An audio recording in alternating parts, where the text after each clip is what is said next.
નમસ્કાર. વેબિનારમાં જોડાયેલ દરેકનું સ્વાગત છે. આજે ગિરનારી મંડળનો 692મો વેબિનાર છે.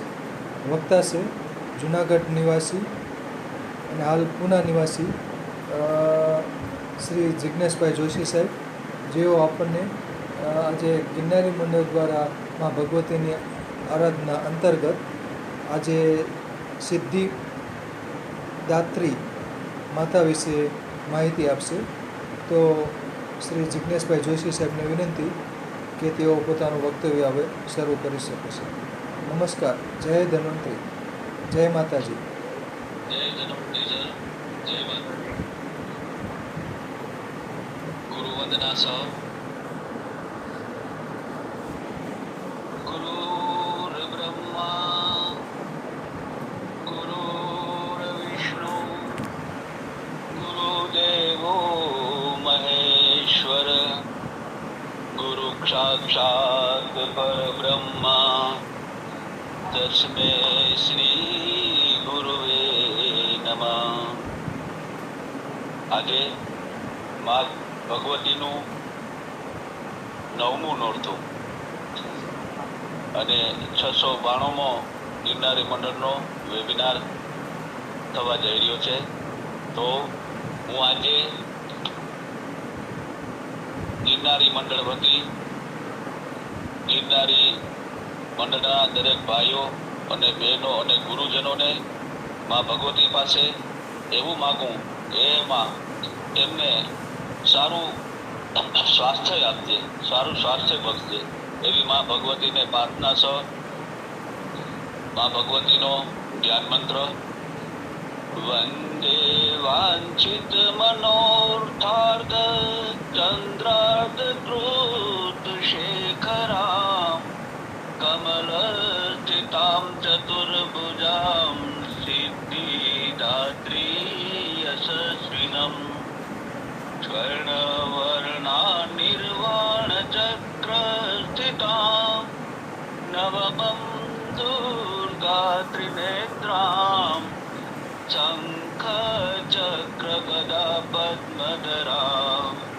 સિદ્ધિદાત્રીં ભજે પટાંબર પરિધાનાં મૃદુહાસ્યા નાનાલંકાર ભૂષિતાં મજ્જીરહાર કેયુરકિંકિણી રત્નકુંડલમંડિતાં પ્રફુલ્લવદના પલ્લવાધરા કાંતકપોલાપિનપયોધરાં કમનીયાં લાવણ્યાં શ્રીર્ણકટીં નિમ્નનાભિનિતંબનીં. હે મા ભગવતી, તમારો અમે ધ્યાન દેનું. હવે મા ભગવતીનો સ્તોત્ર છે. કંચનાભા શંખ ચક્ર ગદા પદ્મધરા મુકુટોજ્જ્વલો સ્મેરમુખી શિવપત્ની સિદ્ધદાત્રી નમોસ્તુતે પટાંબર પરિધાનાં નાના અલંકાર ભૂષિતાં નલિચિતાં નલનાક્ષી સિદ્ધદાત્રી નમોસ્તુતે પરમાનંદમયી દેવી પરબ્રહ્મ પરમાત્મા પરમ શક્તિ પરમ ભક્તિ સિદ્ધદાત્રી નમોસ્તુતે વિશ્વકર્તી વિશ્વભર્તી વિશ્વહર્તી વિશ્વપ્રિતા વિશ્વવાર્ચિતા વિશ્વાદિતા સિદ્ધદાત્રી નમોસ્તુતે ભુક્તિ મુક્તિ કારિણી ભક્ત કષ્ટ નિવારિણી ભવસાગર તારિણી સિદ્ધદાત્રી નમોસ્તુતે ધર્માર્થ કામ પ્રદાયિની મહામોહ વિનાશિની મોક્ષદાયિની સિદ્ધિદાયિની સિદ્ધિદાત્રી નમોસ્તુતે. મા ભગવતીનું કવચ. ઓમકારઃ પાતુ શીર્ષો મામ એમ બીજમ માહદયો એમ બીજમ સદા પાતુ નમો ગૃહો ચ પાદયો લલાટકર્ણો સિંબીજમ પાતુ ક્લિબીજમ મા નેત્રમ ત્રાણો કપોલચિબુકો હસો પાતુ જગત પ્રસુદ્ધિમાં સર્વવદનો ઓમ ह्रीं સહ સિદ્ધદાત્રે નમઃ. મા ભગવતી નું ધ્યાન કર્યું, માનું રક્ષણ રૂપી કવચનું પણ આપણે પઠન કર્યું. હવે મા ભગવતીનું, મા સિદ્ધદાત્રી કે જે સચરાચર જગતની માતા એવી મા સિદ્ધદાત્રીએ કેવી રીતે સર્જન કર્યું તેનું આપણે થોડુંક જોશું. તો મા ભગવતી, મા કાળી, મા લક્ષ્મી અને સરસ્વતીની મા ભગવતીએ રચના કરી. આ મહાશક્તિઓ સાથે તે કાલચક્ર એટલે કે સમય ચક્ર ચાલુ રાખવા માટે ત્રિમૂર્તિ અને તેમની પત્નીઓનું સર્જન કરે છે. માતા કુષ્માંડાએ ત્રિમૂર્તિની રચના કર્યા પછી ભગવાન શિવે સૃષ્ટિમાં તેમની ભૂમિકા ભજવવા માટે તીવ્ર ધ્યાન ધર્યું છે મા ભગવતીનું. તે પછી માતા કુષ્માંડાએ દેવી સિદ્ધદાત્રી નામની બીજી દેવીની રચના કરી, જેમણે કૃપાથી ભગવાન શિવને માત્ર 8 સિદ્ધિઓ આપી. આ 18 સિદ્ધિઓ આપી. આ 18 સિદ્ધિઓમાં પ્રથમ 8 સિદ્ધિઓ તેમજ ભગવાન કૃષ્ણ દ્વારા વ્યાખ્યાયિત 10 ગૌણ સિદ્ધિઓનો સમાવેશ થાય છે. 8 પૂર્ણતાઓ છે. અણીમાં અનંતપણે સંકોચાવાની અથવા પોતાને લઘુચિત્ર સ્વરૂપમાં રૂપાંતરિત કરવાની શક્તિ અણીમાં સિદ્ધિમાં હોય છે. બીજી છે ગરિમા. અત્યંત ભારે હોવાથી અથવા વ્યક્તિનું વજન વધારવાની શક્તિ ગરિમામાં રહેલી છે. લઘિમા. અત્યંત હળવા થવાની અથવા કોઈનું વજન ઘટાડવાની ક્ષમતા એ લઘિમા નામની સિદ્ધિને હિસાબે પ્રાપ્ત થઈ શકે છે. પ્રાપ્તિ ઈચ્છિત વસ્તુ મેળવવા અથવા ઈચ્છિત સ્થાને પહોંચવાની શક્તિ ધરાવે છે. પ્રકામ્ય. કોઈ પણ ઈચ્છા તે આકાંક્ષાઓ પૂરી કરવાની ક્ષમતા. ઇષ્ટ તત્વ, તમામ ભૌતિક તત્વો અથવા કુદરતી દળોને નિયંત્રિત કરવાની ક્ષમતા ધરાવે છે. વશીકરણ. કોઈ પણ બળપૂર્વક પ્રભાવ પાડવાની ક્ષમતા. આપણા શાસ્ત્રોમાં કેટલીક ઉપસિદ્ધિઓ, નાની સિદ્ધિઓનો પણ ઉલ્લેખ કરવામાં આવ્યો છે, જેમ કે દેવી દ્રષ્ટિ, દૂરદર્શન, દેવી દ્રષ્ટિ વગેરે. તેનો અર્થ એ છે કે અર્ધ જાગ્રત મનમાં તે સ્થિતિ પ્રાપ્ત કરવી, જ્યાં તમે અન્ય વ્યક્તિના મનમાં શું ચાલી રહ્યું છે તે તમે અનુભવ કરી શકો છો. સામૂહિક સ્તરે આ પછી ભગવાન બ્રહ્માએ તેમનું સર્જન કાર્ય શરૂ કરવા માટે તેમના માર્ગદર્શન માટે મા ભગવતીને પ્રાર્થના કરી. બ્રહ્માંડની રચનાને સક્ષમ કરવા માટે દેવી જોડાણની તીવ્ર ક્રિયામાં નિરાકાર આદિ પરાશક્તિ શિવના શરીરના ડાબા અડધા ભાગમાંથી મા સિદ્ધદાત્રી તરીકે પ્રગટ થયા છે.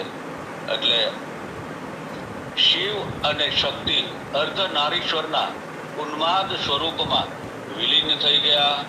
જે ભગવાન બ્રહ્માને સૂચવે છે કે પુરુષ અને સ્ત્રી ઉર્જા એ બધી સૃષ્ટિના જંતુ એટલે કે બીજ છે. મા સિદ્ધદાત્રીએ પણ ભગવાન બ્રહ્મા અને ભગવાન વિષ્ણુને 8 સિદ્ધિઓથી આશીર્વાદ આપ્યા હતા, જેનાથી ભગવાન બ્રહ્માને સર્જક તરીકે અને ભગવાન વિષ્ણુ બ્રહ્માંડના સંરક્ષક તરીકે તેમની ભૂમિકા નિભાવવા માટે સક્ષમ બનાવે છે. મા સિદ્ધદાત્રીનો દેખાવ. તો આ સિદ્ધિઓ ભૌતિક સ્તરે નહીં પણ સૂક્ષ્મ સ્તરે શક્ય છે. આત્મવિશ્વાસ, સ્વશિસ્તની સિદ્ધિ હાજર છે. શુદ્ધિ દ્વારા સિદ્ધિ પ્રાપ્ત થાય છે. આ સાધના દ્વારા જ શુદ્ધિ શક્ય છે. અમને આ પ્રક્રિયાની યાદ અપાવવા માટે પહેલા શૈલપુત્રી દેવી દ્વારા પવિત્ર ગ્રંથો બ્રહ્મચારિણી દેવી શીખવાની પ્રેરણા મળી હતી, અને પછી શૈલપુત્રી દેવી દ્વારા આ રીતે પોતાને શુદ્ધ કરવાના પ્રયાસમાં સાધના ચંદ્રઘંટા દેવી દ્વારા પ્રેરિત કરવામાં આવ્યા હતા. આપણા બધા કામ તપસ્યા બની જાય છે. કુષ્માંડા દેવી, તપસ્યા કરવાથી આપણી દિવ્યતા પ્રાપ્ત થાય છે. સ્કંદમાતા દેવી ને પોષવામાં મદદ મળે છે, જેથી આપણે આપણા સાચા સ્વભાવ પ્રમાણે વર્તન કરીએ છીએ. કાત્યાયની દેવી, શુદ્ધતાનો અનુભવ કરી શકીએ છીએ. પછી આપણી આધ્યાત્મિક યાત્રામાં યોગ્ય સમયે જ્યારે આપણે પાકેલા અને તૈયાર થઈએ છીએ ત્યારે આપણો સ્વાર્થી અહંકાર નાશ પામે છે. કાલરાત્રિ દેવી અને તેના સ્થાને તેજસ્વી દિવ્ય પ્રકાશ મહાગૌરી દેવી આવે છે. છેલ્લે જ્યારે આપણું મન સંપૂર્ણ પરિપક્વ બની જાય છે અને આપણે અન્ય જવાબદારીઓ લેવા માટે તૈયાર હોઈએ છીએ ત્યારે આપણે પૂર્ણતા એટલે કે સિદ્ધદાત્રી દેવીનો અનુભવ કરી શકીએ છીએ. જ્યારે આપણે 9મા તબક્કામાં પહોંચીએ છીએ ત્યારે આપણી જવાબદારીઓ સ્વાભાવિક રીતે વધી જાય છે. અત્યાર સુધી અમારું ધ્યાન ફક્ત આધ્યાત્મિક માર્ગ પર આગળ વધવા જઈ રહ્યું છે. સંપૂર્ણતાના આશીર્વાદ દ્વારા હવે આપણને જે રીતે મદદ કરવામાં આવી છે તે જ રીતે અન્ય લોકોને મદદ કરવા માટે આપણે બોલાવવામાં આવે છે અને ફરજ પણ પાડવામાં આવે છે.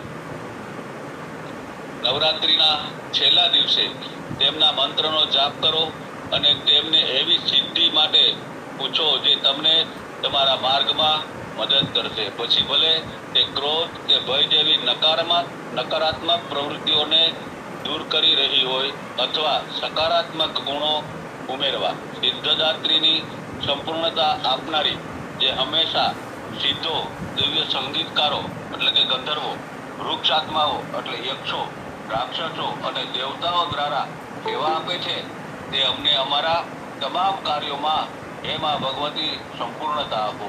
ભગવાન ગણેશ અને દેવી સિદ્ધદાત્રી ઘણીવાર 4 અક્ષરવાળા મંત્ર સાથે સંકળાયેલા હોય છે જેનો અર્થ થાય છે સિદ્ધ હોઈ શકે અથવા સંપૂર્ણતા હોઈ શકે. સિદ્ધિરસ્તુ તે પૂર્ણતા હોઈ શકે.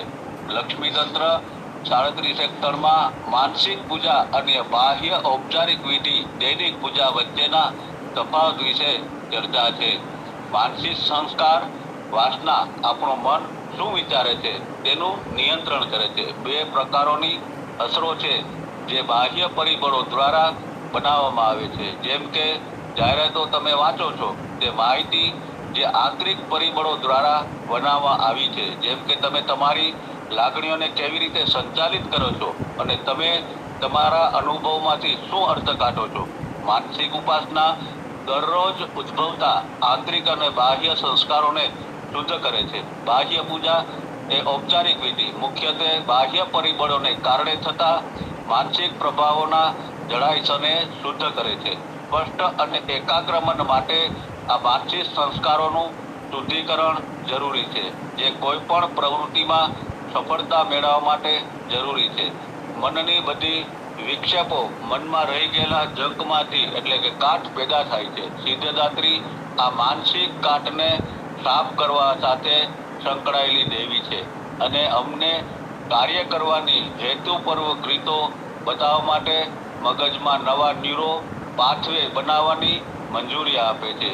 માં સિદ્ધદાત્રી નામ 2 સંસ્કૃત શબ્દ પરથી ઉતરી આવ્યું છે. સિદ્ધિ નો અર્થ પૂર્ણતા અથવા પ્રાપ્તિ અને દાત્રીનો અર્થ આપનાર અથવા સિદ્ધિઓના અવતાર. દેવી શક્તિઓ અને પૂર્ણતા તરીકે માં સિદ્ધદાત્રી આધ્યાત્મિક સિદ્ધિઓ, જ્ઞાન, પરિપૂર્ણતાના દાતા તરીકે આદરણીય છે.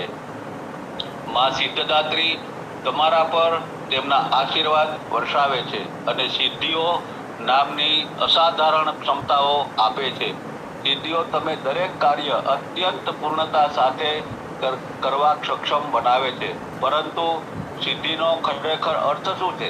તમારી અંદર ઈચ્છા ઉત્પન્ન થાય તે પહેલા જ સિદ્ધિ તમારી ઈચ્છાઓની પ્રાપ્તિનું પ્રતીક છે. તમારે કંઈક હાંસલ કરવા માટે પ્રયત્નો કરવાની કે પગલાં લેવાની જરૂર નથી. માત્ર એક વિચાર સાથે તમારી આકાંક્ષાઓ વિના પ્રયાસે વાસ્તવિકતા બની જાય છે. સિદ્ધિ તમને તમારા ઈરાદાઓનો સાચા અર્થમાં પ્રગટ કરવાની શક્તિ આપે છે જે ફક્ત તમને જ નહીં પણ તમારી આસપાસના લોકોને પણ લાભ આપનાર છે. તમે હાથ ધરેલ દરેક કાર્ય દોષ રહિત રીતે પૂર્ણ થાય છે. અપૂર્ણતા માટે કોઈ જગ્યા છોડતા નથી. આ સિદ્ધિનો સાર છે.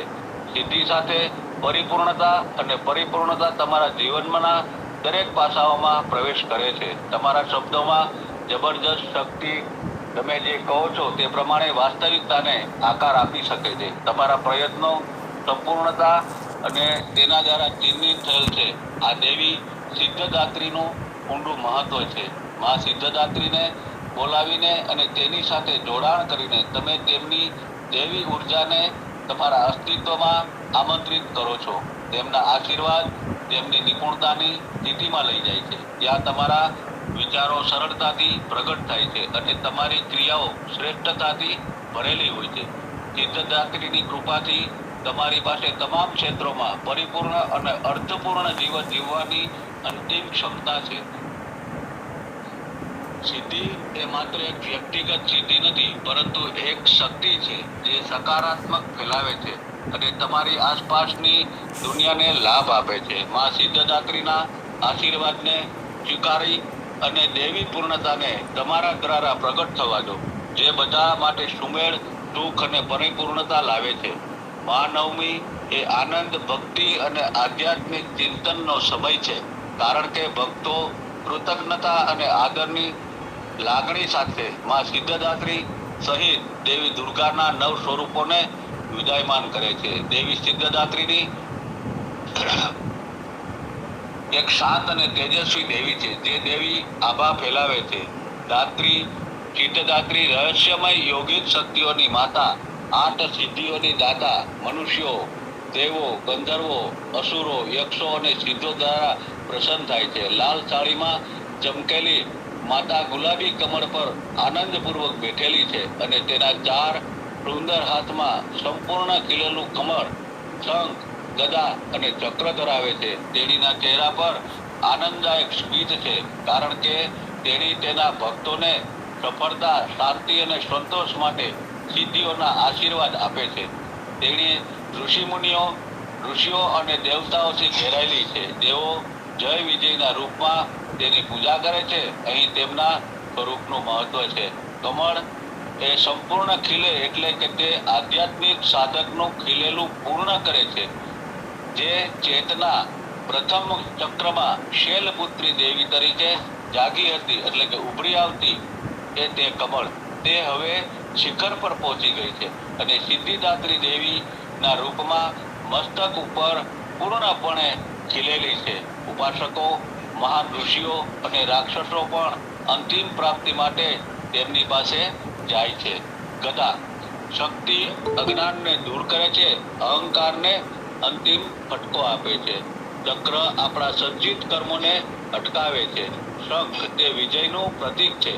ધ્વનિ આપણને સ્તોત્ર પર પાછા લઈ જાય છે અને તે જે વાસ્તવિક સ્થિતિ પ્રદાન કરે છે તે અનુભૂતિ છે કે માત્ર દેવી અસ્તિત્વમાં છે. તે તમામ સિદ્ધિઓ અને સિદ્ધિઓની માલિક પણ છે. લાલ સાડી શુભ અને કાર્યનું પ્રતીક છે. તે હંમેશા દુષ્ટતાને નાશ કરવામાં, તેના ભક્તોનું રક્ષણ કરવામાં અને આશીર્વાદ આપવામાં વ્યસ્ત રહે છે. આપણે દેવી સિદ્ધદાત્રીને કેવી રીતે પ્રસન્ન કરી શકીએ અને અંતિમ પૂર્ણતા કેવી રીતે મેળવી શકીએ? આ 9 પગલાના માર્ગને પદ્ધતિસર અનુસરીને કરવામાં આવે છે. એક પગલું છોડવાનો કોઈ રસ્તો નથી અને દરેક વ્યક્તિ પોતાની કુદરતી ગતિએ આગળ વધે છે. પ્રક્રિયાને ઝડપી બનાવવા માટે હમણાં શરૂ કરીએ તો પ્રેક્ટિસ સાથે તે શક્ય છે. પ્રામાણિક જીવન જીવવા માટે પ્રેરિત થાવ. તમારા આધ્યાત્મિક અભ્યાસમાં વધારો કરો અને પૂર્ણતા પ્રાપ્ત કરવા માટે તપશ્ચર્યા એટલે કે માનું, ભગવતીનું નામસ્મરણ સતત વધારવું પડે. જેમ તમે શુદ્ધ બનશો તેમ દેવી દુર્ગાના પુષ્કળ આશીર્વાદ માટે વધુ સ્વીકાર્ય બનશો. સૌથી અગત્યનું, વિશ્વાસ રાખો કે જ્યારે યોગ્ય સમય હશે ત્યારે ફળ તમારી પાસે અવશ્ય આવશે. દેવી સિદ્ધદાત્રીની ઉપાસનાના અપાર આશીર્વાદ. દેવી સિદ્ધદાત્રી દયાળુ અને પરોપકારી દેવી તેમના ભક્તો પર ગહન આશીર્વાદ આપે છે. તેમના આશીર્વાદ જીવન, આધ્યાત્મિકતા અને વ્યક્તિગત વિકાસના વિવિધ પાસાઓને આવરી લે છે.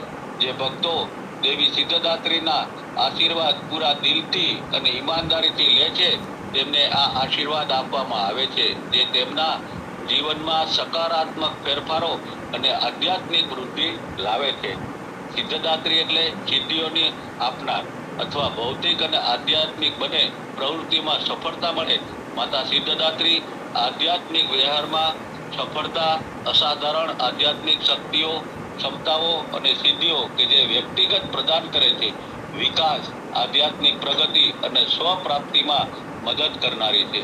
તેમના આશીર્વાદ ભક્તને આધ્યાત્મિક ચેતનાના ઉચ્ચ સ્તરે લઈ જઈ શકે છે. તેમની પૂજા કરવાથી તેણીના રક્ષણાત્મક શક્તિઓ આવે છે અને તેના ભક્તોને દેવી માર્ગદર્શન અને રક્ષણ આપે છે. સિદ્ધદાત્રીના આશીર્વાદ તેમના ભક્તોમાં આંતરિક શક્તિ, હિંમત અને આત્મવિશ્વાસ ઉત્પન્ન કરે છે. તેમને પોતાને, તેમના હેતુ અને તેમની આધ્યાત્મિક ક્ષમતા વિશે ઊંડી સમજ આપે છે. માતા સિદ્ધદાત્રી અને કુંડલિની દુર્ગા સપ્તશતીમાં રાજા સુરથા અને એક સમાધિ 3 વર્ષ સુધી અત્યંત નિષ્ઠા અને સમર્પણ સાથે નવદુર્ગા સાધના કરે છે. તેમની સાધનાના અંતે દેવી માતા તેમને દેખાય છે અને સુરથા અને સમાધિનું વરદાન આપે છે. તેમનું સ્વીકાર્ય વાહન રથ એટલે કે વાહન, સૌથી અસાધારણ વાહન સૂઝ બુદ્ધિ છે. તમે માત્ર સાચું અને ખોટું જાણો છો. તમે ફક્ત આ દ્વૈતતાથી ઉપર ઉઠો અને સમાધિ એ એકતા છે. આ પરિણામ છે. તે કુંડલીનું ઉદય જેવું છે. મહાદેવી જે રાક્ષસોનો નાશ કરે છે તે 3 વર્ગોમાં વહેંચાયેલા છે અને તે રસ્તામાં 3 ગાંઠો છે: બ્રહ્મા ગ્રંથિ, વિષ્ણુ ગ્રંથિ અને રુદ્ર ગ્રંથિ. ગાંઠો જે વિચારોનું સર્જન કરશે, ગાંઠો જે તે વિચારોને જાળવી રાખશે અને ગાંઠો જે તમને પરિપૂર્ણ કરવા અથવા તેનો નાશ કરવા માટે પ્રોત્સાહિત કરશે. પરંતુ જ્યારે તમે આ 3ની ઉપર જાઓ છો ત્યારે તમને તે અનુભવ કરો અને આ દુર્ગા સપ્તશતીનો સાર છે. સિદ્ધદાત્રીના આ સ્વરૂપમાં મા દુર્ગા અપાર કૃપા અને દેવી શક્તિ, આધ્યાત્મિક વૃદ્ધિ અને શિવ શક્તિ વિકાસ, સાર્વત્રિક સામૂહિક ચેતના સાથે વિલીનીકરણ એટલે કે પ્રાપ્તિના આશીર્વાદ આપે છે. માતાના આ સ્વરૂપનું ધ્યાન કરવાથી નવરાત્રીના 9મા દિવસે સહસ્ત્ર ચક્ર પર સાધક સત ચિત્ત આનંદ એટલે સાચી ચેતના આનંદમાં સ્થાપિત થઈ જાય છે. મા સિદ્ધદાત્રીનું તાંત્રિક આહવાન પ્રચંડી, શિવમુખી અથવા નારાયણી. માર્કંડેય પુરાણમાં દેવી મહાત્મ્યના આ મંત્રના અત્યંત શક્તિશાળી બીજ ઉર્જા નવરાત્રી સાધનાના સૌથી મહત્વપૂર્ણ દિવસે દેવી માતાની સ્તુતિ કરે છે. જે નારાયણી છે, જે તમામ શુભ વસ્તુઓમાં સ્થિત છે, તેમને અમે અનંત વંદન કરીએ છીએ.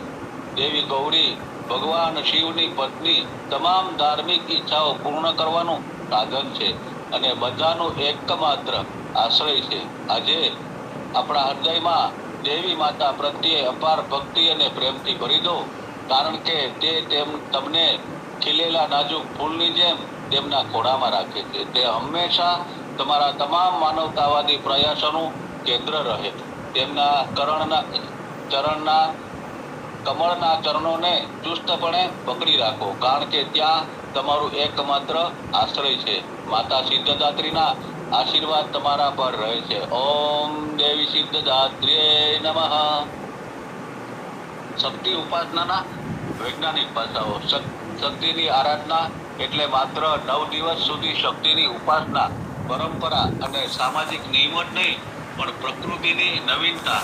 ઉપવાસ દ્વારા શારીરિક અને માનસિક શુદ્ધિ, નવ શક્તિમાંથી નવી ઉર્જા પ્રાપ્ત કરવી અને નવ શક્તિમાંથી શારીરિક પોષણનું સ્વરૂપ નવની દવાઓ દર્શાવે છે. શક્તિની આરાધના આ શબ્દો સાંભળ્યા પછી આપણામાં લગભગ બધાને એવો પૂર્વગ્રહ પેદા થાય કે આપણે 9 દિવસ ઉપવાસ કરવા અને 9 દિવસ સુધી વિધિ પ્રમાણે માતાની પૂજા કરવી. પરંતુ બદલાતા સમય પ્રમાણે સમયાંતરે સામાજિક તફાવતો તેમાં સામેલ થવા લાગ્યા. અમારા દ્વારા બનાવેલ નિયમો અનુસાર નવરાત્રીનો અર્થ માત્ર ઉપવાસ, પૂજા અને કન્યા ભોજ પૂરતો સીમિત રાખવાનો અર્થ આપણે સૌએ સહજતાથી સમજી લીધો છે. આનાથી વધુ મહત્વનું શું છે? આ ધાર્મિક ઉપવાસ શા માટે જરૂરી છે? 9 દિવસ જ ઉપવાસ શા માટે? 9 દિવસના ઉપવાસનું કારણ અને મહત્વ શું છે? 9 દિવસના ઉપવાસ કરવાથી આપણા શારીરિક, માનસિક અને આધ્યાત્મિક જીવનમાં શું પરિવર્તન આવે છે? આ બધા પ્રશ્નો વિશે મનમાં જાણવાની ઈચ્છા જાગે છે. જોઈએ, કારણ કે બદલાયેલા સમય અને વિચારધારાઓ આજના માનવીને વધુ જિજ્ઞાસુ અને શોધખોળ કરતો કરી દીધો છે. નવદિન શક્તિની ઉપાસના એ માત્ર પરંપરા અને સામાજિક નિયમ નથી, પરંતુ તે પ્રકૃતિની નવીનતા, ઉપવાસ દ્વારા શારીરિક અને માનસિક શુદ્ધિ, નવ શક્તિમાંથી નવી ઉર્જાનું શોષણ અને નવ શક્તિના રૂપમાં નવી દવાઓ દ્વારા શારીરિક પુષ્ટિ પણ દર્શાવે છે. માન્યતા અનુસાર બ્રહ્માજીના દુર્ગા કવચમાં વર્ણવેલ આદ્ય શક્તિ નવ દુર્ગા નવ વિશેષ ઔષધિઓમાં હાજર છે અને શરીરના વિકારોને દૂર કરીને શારીરિક શક્તિ પ્રદાન કરનારી છે. માર્કંડેય પુરાણ અનુસાર એવું કહેવાયું છે કે રોગામ શેષાનપહંસી તુષ્ટ, એટલે કે જ્યારે દેવી પ્રસન્ન થાય છે ત્યારે તે તમામ રોગોનો નાશ કરે છે. પ્રથમ શૈલપુત્રી જે હરણી વિવિધ પ્રકારોના રોગ મટાડનારી છે. હિમવતી છે જે દેવી શૈલપુત્રીનું સ્વરૂપ છે. આ આયુર્વેદની મુખ્ય દવામાંથી એક છે. આ 7 પ્રકારના પથ્યા હરિતિકા, અમૃતા, હેમવતી, કાયસ્થ, ચેતી અને શ્રેયસી. પછી છે બ્રહ્મચારી બ્રાહ્મી. બ્રાહ્મી રક્ત વિકૃતિઓ, ડાયાબિટીસને દૂર કરે છે, તે અવાજને મધુર બનાવે છે અને આયુષ્યને યાદશક્તિમાં વધારો કરે છે. તેથી તેને સરસ્વતી પણ કહેવામાં આવે છે. ચંદ્રઘંટા, ચંદ્રસૂર, ધાણા જેવો છોડો છે. આ સમાન દેખાતી દવા સ્થૂળતા દૂર કરવા માટે ફાયદાકારક છે. તેથી તેને ચર્મહંતી પણ કહેવામાં આવે છે. કુષ્માંડા, પેઠા, આ દવામાંથી તે મીઠાઈ બનાવવામાં પણ આવે છે. પેઠામાંથી મીઠાઈ પણ બને છે. આ સ્વરૂપને પેઠા કહેવામાં આવે છે. તેને કુમળા તરીકે પણ ઓળખવામાં આવે છે. તે લોહીના વિકારને દૂર કરવા અને પેટ સાફ કરવામાં મદદરૂપ છે. માનસિક વિકૃતિઓ માટે તે અમૃત સમાન દવા છે. સ્કંદમાતા, અળસી. દેવી સ્કંદમાતા અળસી ઔષધિ સ્વરૂપમાં હાજર છે. આ એક એવી ઔષધિ છે જે વાત, પિત્ત અને કફની ત્રિપુટીને મટાડનાર છે. કાત્યાયની એટલે કે મોયા. આયુર્વેદમાં કાત્યાયની દેવી અંબાલિકા અને અંબિકાના નામથી પણ પ્રસિદ્ધ છે. આ સિવાય તેમને બોયા પણ કહેવામાં આવે છે. આ દવા કફ, પિત્ત અને ગળાના રોગોમાં લાભકારી છે. કાલરાત્રિ. આ દેવી સર્પ આમાં ઓળખાય છે. મન અને મગજના વિકારોને દૂર કરીને તમામ પ્રકારના રોગોમાં ફાયદાકારક ઔષધિ છે. મહાગૌરી. તુલસી. તુલસી એક પવિત્ર ઔષધિ છે. તે દેવી દવા છે. તે વાતાવરણમાં ઓક્સિજનનું પ્રમાણ વધારે છે અને પ્રમાણ જાળવી રાખે છે. સફેદ તુલસી, કાળી તુલસી, મરુવા તુલસી, ગુજરેલ, અર્જન અને સતપત્ર 7 પ્રકારના હોય છે. તે લોહીને શુદ્ધ કરે છે અને હૃદયના રોગોને દૂર કરે છે. સિદ્ધદાત્રી, શતાવરી. આદિમ શક્તિની દાત્રીને નારાયણી કહેવાય છે. 9મું સ્વરૂપ સિદ્ધદાત્રી છે, જેને શતાવરી કહેવાય છે. તે શક્તિ, બુદ્ધિ અને વિવેક માટે ફાયદાકારક ઔષધ છે. સર્જનના શક્તિના 9 સ્વરૂપોનો સામનો કરવો પડે. શૈલપુત્રી ખડક જેટલી મજબૂત, સ્થિર, સંપૂર્ણ નિર્જીવ પદાર્થ એ ભગવતીનું પ્રથમ સ્વરૂપ છે. ક્ષિતિ, જળ, પાવક, આકાશ, પવન, પથ્થર એ બધા શૈલપુત્રીના પ્રથમ સ્વરૂપ છે. માતાના આ સ્વરૂપની પૂજા કરવાનો હેતુ બ્રહ્માંડના દરેક નિર્જીવ પદાર્થમાં ભગવતીનો અનુભવ કરવાનો છે. બ્રહ્મચારીણી. નિર્જીવ બાબતમાં જ્ઞાનની, ચેતનાની, તેજ અને પ્રસારણ એ ભગવતીના બીજા સ્વરૂપનો ઉદ્ભવ છે. બ્રહ્માંડ માત્ર પદાર્થ અને ચેતનાના મિલનથી સર્જાયું છે. ભગવતીનું આ અનન્ય સ્વરૂપ બ્રહ્માંડના દરેક અંકુરમાં વિદ્યમાન છે. ચંદ્રઘંટા. આ ભગવતીનો ત્રીજો દિવસ છે. સ્વરૂપ છે વાણીની ઉત્પત્તિ બ્રહ્માંડના તમામ જીવોમાં થાય છે, જેનું અંતિમ પરિણામ મનુષ્યવાણી એટલે કે વેખરી વાણી છે. કુષ્માંડા. આ દેવીનું ચોથું સ્વરૂપ છે, જે શક્તિ ઈંડાને એટલે કે બીજના રૂપમાં ધારણ કરે છે. ગર્ભધારણ શક્તિ તે ભગવતીની શક્તિ છે, જે બ્રહ્માંડના તમામ સ્ત્રી જીવોમાં જોઈ શકાય છે. સ્કંદમાતા. આ દેવીનું 5મું સ્વરૂપ છે, જે પુત્ર અને પુત્રી સાથે માતા, પિતા, સ્કંદ માતાનું સ્વરૂપ છે. આ સ્વરૂપમાં પ્રેમ તમામ જીવોમાં જોઈ અને અનુભવી શકાય છે. કાત્યાયની દેવી. છઠ્ઠા સ્વરૂપમાં માતા કાત્યાયની બાળકીની માતા કરવામાં આવી છે. કાલરાત્રિ. આદ્ય શક્તિની આ 7મી સ્વરૂપ છે. તેમાં તમામ નિર્જીવ અને સજીવ પદાર્થો મૃત્યુ પામે છે, મૃત્યુ સમયે તમામ જીવો માતાના આ સ્વરૂપનો અનુભવ કરે છે. ઉપર જણાવેલ અર્ધશક્તિના 7 સ્વરૂપોના પ્રત્યક્ષ દર્શન તમામ જીવો કરી શકે છે, પરંતુ ભગવતીના 8મા અને 9મા સ્વરૂપના દર્શન પરોક્ષ રીતે અનુભવી શકાય છે. મહાગૌરી આદ્ય શક્તિનું 8મું સ્વરૂપ મહાગૌરી જાતિની છે, ગૌર જાતિની છે. માતાનું આ સ્વરૂપ વિશ્વમાં પવિત્રતાનું પ્રતીક છે. સિદ્ધદાત્રી ભગવતીનું 9મું સ્વરૂપ સિદ્ધદાત્રી છે. તે જ્ઞાન અને વિજયનું પ્રતીક છે, જે સાધક જન્મ, તપ અને સિદ્ધિ દ્વારા પ્રાપ્ત કરી શકે છે અને પરમ સિદ્ધિ પામ્યા પછી સિદ્ધદાત્રી સ્વરૂપનો અનુભવ કરી શકે છે. વૈજ્ઞાનિક અભિપ્રાય મુજબ 9 દેવીઓની ચર્ચા જ્યારે નવદુર્ગાના 9 સ્વરૂપોમાંથી નવા વિકારો અવકાશ અને કાળમાં આવે છે, ત્યારે બ્રહ્માંડમાં 9 શક્તિઓની રચના શરૂ થાય છે.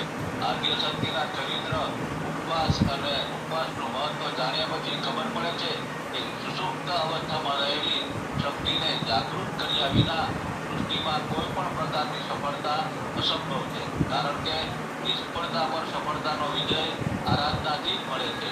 માતૃદેવી મન અને શરીરને મજબૂત કરીને વ્યક્તિને સંપૂર્ણ શક્તિ અને 11 ઇન્દ્રિયો પર વિજય પ્રાપ્ત કરી શકાય છે. વાસ્તવમાં આપણી ઇન્દ્રિયો હંમેશા સંપૂર્ણ રીતે સક્રિય રહેતી નથી, જેના કારણે ઇન્દ્રિયો પ્રદૂષિત થઈ જાય છે અને આત્મઘાતી પ્રાણીની વૃત્તિઓ અને વધુ કૈટક, શુભ નિશુભ અને રક્તબીજ જેવી શક્તિઓને જન્મ આપે છે, જેનો યોગ્ય વિનાશ દેવી દુર્ગા દ્વારા પ્રદાન કરાયેલા ભૌતિક શક્તિ વિના અશક્ય છે. આદ્ય શક્તિના પરાક્રમી ચરિત્ર અને આ કથાનું વ્યવહારિક સ્તરે મૂલ્યાંકન કરીએ તો સમાજમાં પ્રવર્તતા અભદ્ર વર્તનને રોકવા માટે એક દેવી શક્તિ અને દેવી કાયદો રજૂ કરવો પડશે. અહીં શુભ સ્વરૂપની સુંદરતાને કારણે તે દેવી દુર્ગાની ઈચ્છા કરે છે અને નાશ પામે છે. અહીં એ સ્પષ્ટ થાય છે કે અસત્ય વાણી પર દુષ્ટોના વિનાશ માટે યોગ્ય છે. આદ્ય શક્તિનું શૂરવીર ચરિત્ર અને દેવતાઓના અંગોમાંથી આદ્ય શક્તિના શરીરના અંગોનું સર્જન, 9 દિવસ સુધી દેવી માતાની આરાધના અને સ્મરણ એ નશ્વર જગતની દુષ્ટતાને દૂર કરવાનો અને અમર તત્વનો સામનો કરવાનો અવસર છે. કોઈના અસ્તિત્વના મૂળ સ્ત્રોત આ એવો સમય છે જેમાં આપણે શરીર અને મનની વધેલી સંવેદનશીલતાનો ઉપયોગ ગૌરવપૂર્ણ જીવન અને આધ્યાત્મિક અભ્યાસ દ્વારા સ્વ વિકાસ માટે કરી શકીએ છીએ. હકીકતમાં નવરાત્રિના 9 દિવસ એ જીવનની કળામાં નિપુણતા મેળવવાના દિવસો છે, જેથી તે જીવનને અર્થ આપી શકે. નવરાત્રિ એ આત્મનિરીક્ષણ અને આત્મશુદ્ધિનો સમયગાળો છે અને પરંપરાગત રીતે નવા કાર્યો અને સાહસો માટે શુભ અને ધાર્મિક સમય છે. અસ્તુ. જય મા સિદ્ધદાત્રી. ખૂબ ખૂબ આભાર શ્રી જિજ્ઞેશભાઈ જોશી સાહેબનો, જેમણે આજે 9મું નોરતું છે તો માતા સિદ્ધિદાત્રી વિશે વિસ્તૃત વર્ણન કર્યું અને નવદુર્ગાના બધા વનસ્પતિઓ વિશે પણ સરસ માહિતી આપી. આજે 9મું નોરતું, 8મી વનસ્પતિ છે શતાવરી. તો સિદ્ધિદાત્રી એ માતાજીનું ઔષધ છે, વનસ્પતિ છે શતાવરી. શતાવરી એક વેલા સ્વરૂપની વનસ્પતિ છે, આરોહી વનસ્પતિ છે. એનું વૈજ્ઞાનિક નામ છે એસ્પેરેગસ રેસિમોસસ અને શતાવરીને શતમૂલી પણ કહે છે. શતાવરીના જે મૂળિયા હોય છે એ ઔષધિ હેતુસર વપરાતા હોય છે. ખાસ કરીને અમ્લપિત્ત, પ્રદર, સામાન્ય નબળાઈ વગેરેમાં શતાવરી ઉપયોગી છે. અને સૂતિકા મહિલાને ધાવણ ઓછું આવતું હોય તો ધાવણ વધારવા માટે પણ શતાવરીનું ચૂર્ણ દૂધ સાથે આપવામાં આવે છે. તો શતાવરી ખરેખર ઔષધીય વનસ્પતિ છે, શક્તિદાયક છે. સામાન્ય નબળાઈ હોય, માનસિક નબળાઈ હોય કે શક્તિ માટે ખાસ કરીને ઉપયોગી છે શતાવરી. શતાવરીનું ચૂર્ણ દૂધ સાથે સામાન્ય રીતે લેવાતું હોય છે. શતાવરીના ગ્રેન્યુલ્સ અને બીજા ઘણા બધા ઔષધો બનાવવા માટે પણ શતાવરી વપરાય છે. શતાવરી ઔષધીય પાક, શક્તિવર્ધક પાક, વસાણા બનાવવા માટે પણ ઉપયોગી છે. તો સરસ વક્તવ્ય. ખૂબ ખૂબ આભાર. હવે વૈદ્ય શ્રી વિનોદભાઈ ઠક્કર સાહેબને વિનંતી કે બે શબ્દો કહે. ઠક્કર સાહેબ. જય ધન્વંતરી, જય માતાજી. જિજ્ઞેશભાઈ એ 9 દિવસ માની આરાધના આપણને કરાવડાવી અને આજે 9મું રૂપ સિદ્ધિદાત્રી. હવે આ ક્રમ જે એમણે બતાવ્યો, આજે એમને પહેલા દિવસથી માંડીને 9 રૂપોનું એક પુનઃ આપણને ચિત્ર મૂક્યું અને આજની દેવી સિદ્ધિદાત્રીને એમની વનસ્પતિ સતાવરી સતમૂલા. ત્યાં થોડુંક આપણે આજના માતાજી વિશે જે આયુર્વેદની દ્રષ્ટિએ, આધ્યાત્મિક દ્રષ્ટિએ અને શક્તિ સ્વરૂપ એનું એક સંકલન વિચારવું પડે. શાસ્ત્રમાં મનોરોગ અને તનોરોગ બંને માટે રાશિ ગુણ અને તામસિક ગુણ પ્રધાન ગણાવેલા છે. તો સત્તાવરીને દિવ્ય વનસ્પતિ ગણવામાં આવે છે, જે આ બંને ગુણો ઉપર નિયંત્રણ કરી શરીરની અંદર એક નવી ઉર્જા, સકારાત્મક, રોગ નિવારક, મનોભાવોની અંદર શાંતિ પ્રદાન કરનારી આ વનસ્પતિને સિદ્ધિદાત્રી માતાની સાથે જોડી અને એક લોકભોગ્ય એને સમાજ અપનાવે, એનો લાભ લે, એ હેતુથી આ માતાની સાથે સતાવરીને જોડ્યા હોય એવું આજના વક્તવ્યના આધારે મને જે દેખાયું એ મેં રજૂ કર્યું. વિશેષ ન કહેતા અહીંયા વિરામ લઈશ. અસ્તુ. જય ધન્વંતરી. આભાર ઠક્કર સાહેબ. સરસ. હવે શ્રી અશોકભાઈ જાની સાહેબને વિનંતી કે વિવેચન કરે. શ્રી અશોકભાઈ જાની સાહેબ. જાની સાહેબ. અશોકભાઈ જાની સાહેબ. અશોકભાઈ જાની સાહેબ અનમ્યુટ નથી થતા. ઠક્કર સાહેબને જે વિવેચન આપ્યું પછી હવે ખાટ સાહેબને વિનંતી કરીએ કે બે શબ્દો કહે. શ્રી દિનેશભાઈ બી ખાટ સાહેબ. જય માતાજી. જય માતાજી. બોલો બોલો. જિજ્ઞેશભાઈ જાની સાહેબનો ખૂબ ખૂબ આભાર કે આ આવડી ઉંમરમાં, આવડી જિંદગીની અંદર પહેલી વખત 9 દીના જે આરાધના ખરે કહી, 9 દીની જે તપશ્ચર્યા કહી, આ પહેલી વખત એવો અનુભવ થયો કે દરરોજ 9 દિવસ સુધી રાસ ગરબા જોવા જતા હતા. એ તો દર વર્ષે અનુભવ થતો હતો, પણ આવા પ્રવચન સાંભળવાનો આ જિંદગીનો પહેલો પ્રસંગ છે, પહેલું વર્ષ છે કે 9 દિવસ કલાક, 1.5 કલાક સુધી, 2 કલાક સુધી આ નોરતા પ્રમાણે આટલું ઊંડાણપૂર્વકનું પ્રવચન સાંભળવા મળ્યું. એ બદલ જિજ્ઞેશભાઈ જાની સાહેબનો ખૂબ ખૂબ આભાર. અને આવો નવદુર્ગાનો પ્રવાહ તમારા મીડિયા થ્રુ બધાને મળતો રહે, એ બાબતે માતા નવદુર્ગા ભગવતીને કોટી કોટી વંદન. સરસ સરસ. ખૂબ ખૂબ આભાર શ્રી ખાટ સાહેબનો. સરસ રહ્યું વક્તવ્ય. ખૂબ ખૂબ આભાર શ્રી જિજ્ઞેશભાઈ જોશી સાહેબનો, જેમણે નવરાત્રિના 9 દિવસ સુધી નવ દુર્ગાના જે 9 સ્વરૂપો વિશે અને એની આરાધના વિશે સરસ વક્તવ્ય આપ્યું. ખૂબ ખૂબ આભાર શ્રી જિજ્ઞેશભાઈ જોશી સાહેબ. સરસ.